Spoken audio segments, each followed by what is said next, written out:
Jim, you know my friend Trixie.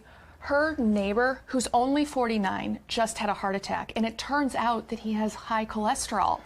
Right, unfortunately, heart disease is the #1 killer of people in the United States.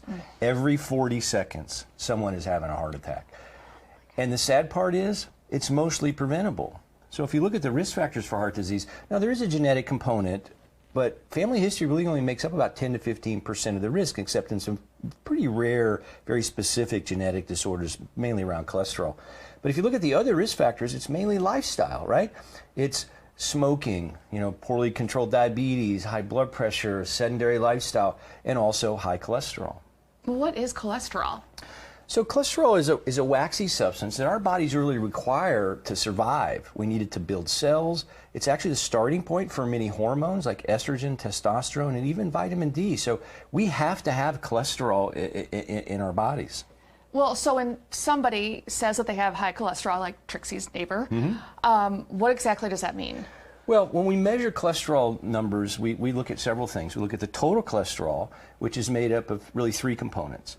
The LDL cholesterol, which is the bad cholesterol, and that stands for low-density lipoprotein. And that's just what that means is it's a protein that carries cholesterol around in our bodies, right? Okay. We also have good cholesterol, or HDL cholesterol, high-density lipoprotein. You can think of that almost like as a garbage truck. It goes out and picks up cholesterol molecules and takes them back to the liver to be metabolized. So traditionally, the higher the HDL, the better. And then there's another one called VLDL, or very low-density lipoprotein. We're not too concerned about that directly. It tracks with your triglyceride levels. Now, high triglycerides can be a risk factor for heart disease, but that's how fat's moved around in our blood vessels as we move it into the fat cells to be stored. So, ideally we want to see total cholesterol less than 200. We want your LDL cholesterol to be less than 100. Now, for some people that are at very high risk or have had heart attacks, we really are shooting for an LDL cholesterol level less than 75. Okay, well, then where does all of this cholesterol come from? Well, it's interesting. Our bodies actually make all the cholesterol we need, right? So when we start to see high cholesterol in the blood, it's typically dietary. The main cause are unhealthy fats, particularly saturated fat and then trans fats. The #1 source of saturated fat, by the way, in the Western diet is actually milk and cheese. But you can also get cholesterol directly from food. Now, the thing is, you only find dietary cholesterol in foods that come from animals. So eggs, which is, by the way, the #1 source. Cheese, in addition to having saturated fat, also has cholesterol. And then shellfish is another food that has a fair amount of cholesterol. All right, well, today I'm going to show you an excellent substitute. Oh, goodness. Well, it's a good thing because eggs are so expensive now.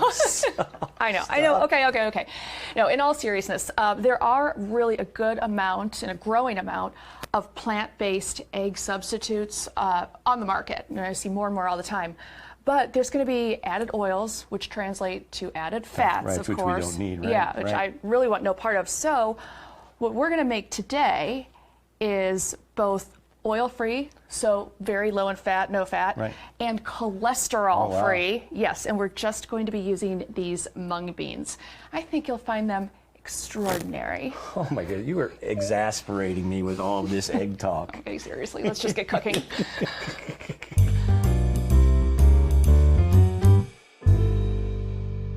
Are you as excited as I am to get down with this egg? Okay, it has 0 cholesterol, 0 oils, so almost 0 fat, right, full of flavors, and very easy to do. Okay, we're just gonna blend everything up.